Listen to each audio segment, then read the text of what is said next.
Greetings and salutations, folks, and welcome once again, as always, to another helping of Mr H's Hot Pot.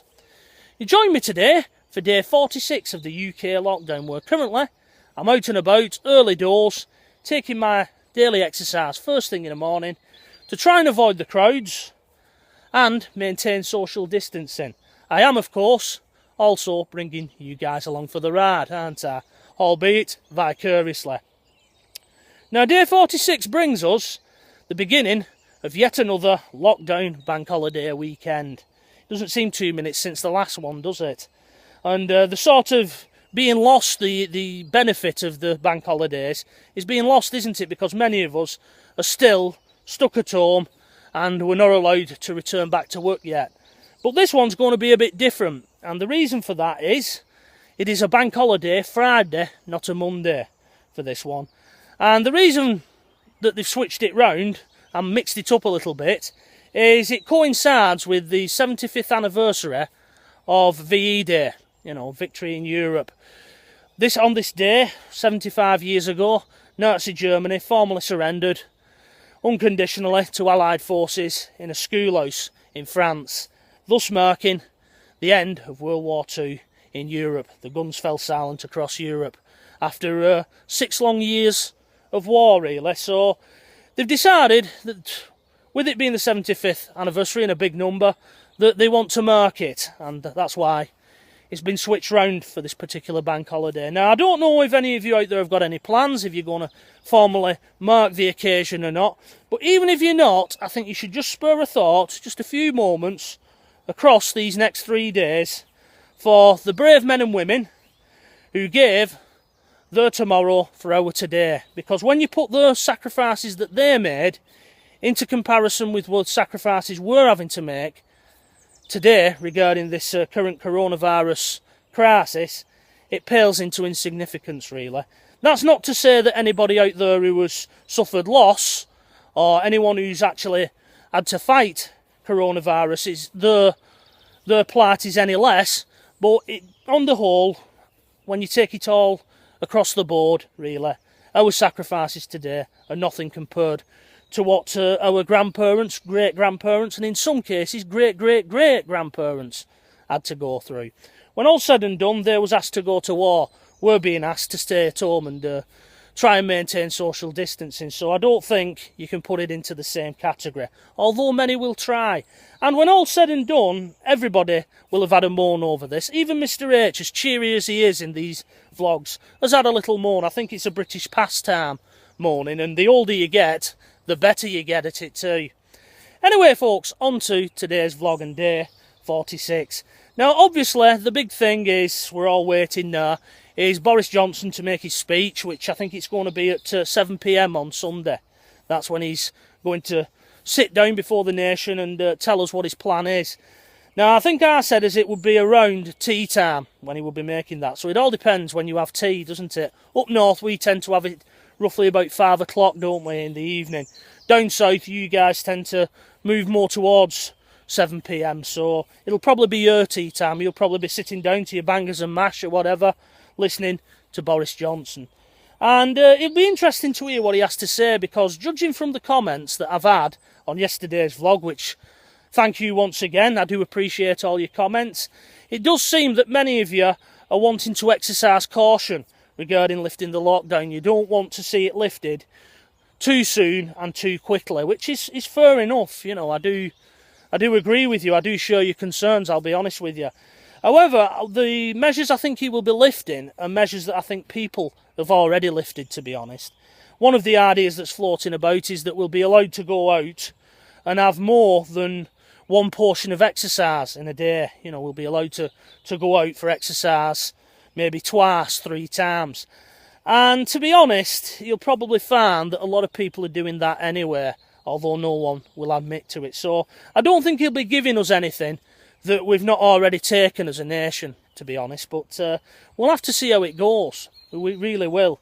I mean, one of the other ideas that's floating around is that it will be reviewed every 2 weeks, and they will remove a sanction every 2 weeks. So moving forward, at 2 weeks after Sunday, if indeed he does give us a few restrictions that have been eased, he will then ease some more and some more until eventually we get back to normal. And probably that is the best way to go with it, really, because at least then if there is any problems they can spot them straight away and put a stop to it, rather than having to put the brakes on the whole country, which is what they did, isn't it, back on the 23rd of March, which seems like an age ago now, but it's not all that long ago when you come to look at it. So we'll just have to see how it goes, really. We really will. Now, another problem with the lockdown is it's starting to fragment, because as one of my subscribers, I'm assuming you're a subscriber, sir, a bloke by the name of Hurley Flyer, he stated that the rules have now gone bonkers, where you can't go fishing where you would be potentially miles away from anybody, but yet you can go and stand in a queue, in a long line, at somewhere like B&Q to probably get a hydrangea for your back garden. And it's right, even police chiefs have noted that one, and they've been stating that it's getting more and more difficult for them to enforce lockdown rules, where they're going up to people in a public park who are sat on their own reading a book or something, and they're asking them, you know, can you move along please? And when the person turns around and says why, social distancing measures. Then you take a look across at B&Q or a supermarket where everybody's stood in line, albeit 2 metres apart, and it just doesn't make much sense to the common man, does it? So it's no wonder Boris Johnson is having to tweak it. Now, the surprising thing that I've found regarding this is First Minister in Scotland, Nicola Sturgeon. She has been sort of pushing Boris Johnson for an exit plan, and now that he's talking about an exit plan, she's stating, oh, we want to remain under lockdown. Seems a little bit, you know, you say black and I'll say white type of thing. You say left, I'll say right. I don't know. She has got the Scottish people's, you know, best interests at heart, I think. I really do believe that. But it's interesting to note that she's been pushing Boris Johnson and the UK government for an exit strategy, and now they're talking about it. She's stating she doesn't want that. She wants to remain under lockdown. Seems a little bit crazy there and a little bit contrary to me, Nicola, but no doubt you have your reasons. So, folks, how are you all doing? I hope you're all well. I hope you're all fettling okay and you're all in good spirits. A big thank you to everybody else out there who, you know, passed on your sympathy regarding my son, Toby James. It wasn't easy for him that particular night, and he is still suffering from hay fever slightly. But Mrs H managed to get him something that would help his symptoms a little bit. So he didn't have as bad a night last night, although his eyes are still a little bit red. And he is still suffering, bless him. A big thank you to the person who mentioned about getting local honey, if I can get hold of some, as that will help. It does sound like a bit of an old wives' tale for anybody out there who doesn't know about this particular little trick, but it does work. And the reason I know it works is when Mrs H was carrying little Toby James, she couldn't take a lot of medication during a pregnancy. You know, obviously it could be harmful to the unborn child, so she had to sort of suffer a little bit. And last year, hay fever and pollen was very high, so I managed to source some local honey for her, and it did work. It did bring her symptoms down, so I will be trying that. There's a little farm shop not too far away from where I live, and I'll be nipping up there at some point and seeing if I can get hold of some for him. Hopefully he'll like the taste of honey, and that'll help it a little bit. So, folks, I'm now winding up, and I'm now coming to the old 10-minute mark as always. It passes by so quickly, doesn't it? Big thank you as well, and as always, to people who have left the comments. I really do appreciate them, as I have appreciated them on each and every one of these videos. But we are now slowly coming up to the big 5-0, where Mr H will be winding this series up and getting back to his normal stuff. There's more and more comments coming out now of people saying, I'm missing your old stuff. Off stage, I know you're one of them, and you put a link to one of the videos that you class as one of Mr H's classics. A big thank you for that.